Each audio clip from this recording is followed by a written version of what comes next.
Crystal Raiders is a VR game which has you running through dungeons while you fight enemies, navigate obstacles, and avoid traps.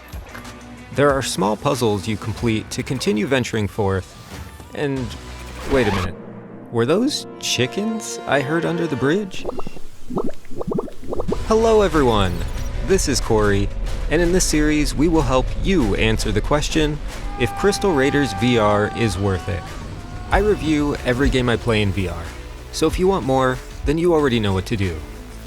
As always, we talk about the good stuff, the bad stuff, and then I give you my opinion and tell you whether I think it's worth it. So let's get right into the good stuff. I'm gonna be honest, in Crystal Raiders, there aren't many good things, but we will do our best to talk about them. You can play solo or group with up to 4 players in co-op, but if you want to play with others, make sure to have people already available to play with, because I haven't found a single person in their matchmaking system during my time playing. This game might have been more fun if I had someone else to play with, but I was left playing solo, so keep that in mind during this review. The main objective in Crystal Raiders VR is to make your way through each raid by solving puzzles, navigating obstacles, and fighting enemies, while collecting coins and crystals along the way. These currencies which you collect are used for purchasing weapon upgrades and cosmetics, and leveling up your character will allow you to unlock more purchasable items. The controls are pretty straightforward, and laid out as you would expect with this style of game. You use the thumbsticks to move and turn, grip functions to pick up and hold weapons and objects, and triggers to shoot.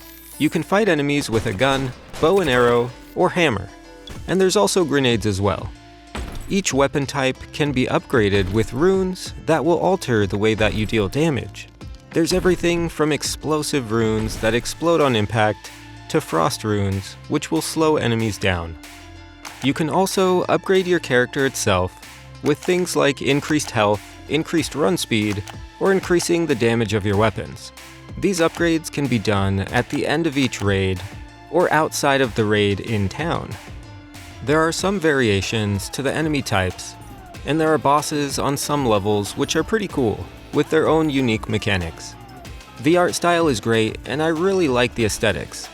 Modified weapons will keep things interesting as you progress in levels, but the weapons themselves feel a bit lackluster, and this brings me to the bad stuff.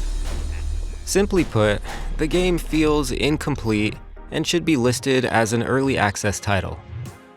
There's female characters to play as, but there aren't any feminine hair options to start with. You can purchase more hairstyles via upgrades, but this doesn't make much sense when the only initial hairstyle for a female character is a boyish haircut, which is the same one you use for the male characters. You have a bow and arrows, but you cannot shoot through gates, which doesn't add anything to keep things immersive. Enemies are extremely dull and don't add any excitement to the raids when fighting them because their movement is predictable, and to be honest, quite annoying if anything. There just isn't enough variety here. The sound effects are overly simplified and not immersive to say the least. I tried using smooth turning, but even at max turning speeds, it was way too slow. In a game where there are multiple enemies rushing towards you, you need to have the ability to turn quickly. This forced me to use snap turning since it was quicker. However, with snap turning, the devs thought it was a good idea to add this sound effect to it. This means you're going to hear this sound every time you turn. I will never understand these decisions which were made during the game's development. I don't expect much from indie devs, because I understand they are on a limited budget, but some of the design choices made in Crystal Raiders VR are very questionable. Shooting the bow with the index controllers didn't feel good, because the arrows don't go anywhere near where I point it. I understand this can be a challenge to calibrate for everyone's controllers, but games like Elven Assassin and even the lab's archery chamber felt way better. Adding a simple calibration tool would fix this issue.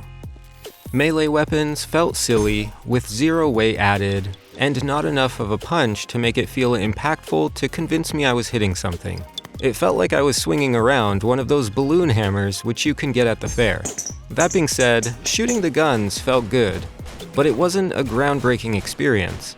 They just felt okay. You also never have to reload your guns, and this isn't bad, but I think it's worth mentioning that there are not any reload mechanics in this game. Weapons and objects you carry in your hand are a challenge to let go of with the index controllers, and incredibly inconsistent. I've watched other reviewers who had the same issue when reviewing this game over half a year ago, so improvements have yet to be made here. This leaves me with the fact that there are 0 comfort options for anyone who gets motion sickness from smooth locomotion. This means there are not any teleport options or even vignetting settings for movement. Not only is Crystal Raiders VR limiting itself to PC VR players only, but it's further limiting its audience by forcing smooth locomotion without any comfort options. I'd understand if they were going for a more groundbreaking experience, where teleport movement doesn't make much sense, like Boneworks. But Crystal Raiders VR is a co-op arcade-style shooter, and they definitely missed the mark, which left the game dead in the water. So, is it worth it? To put it simply, no.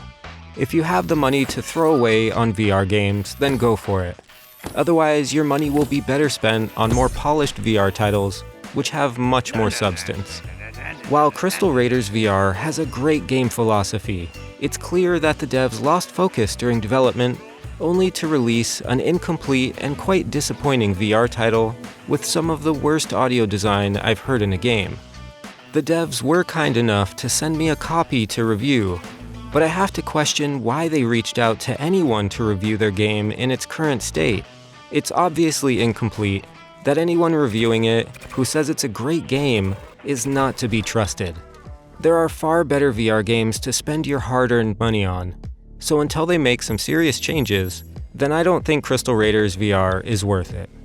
This is all just my opinion though, and if you played Crystal Raiders VR, I'm curious whether you think it's worth it. Let me know in the comments down below. I post new videos every week, so if you want to see more, make sure to subscribe and hit the bell to get notified when I release new videos. Liking the video helps a ton and it shows your support, and if you want to know what's on my mind, then follow me on Twitter. Links are in the description down below. As always, make sure you think for yourself, which means question yourself. Do what makes you happy, and I'll see you all next time.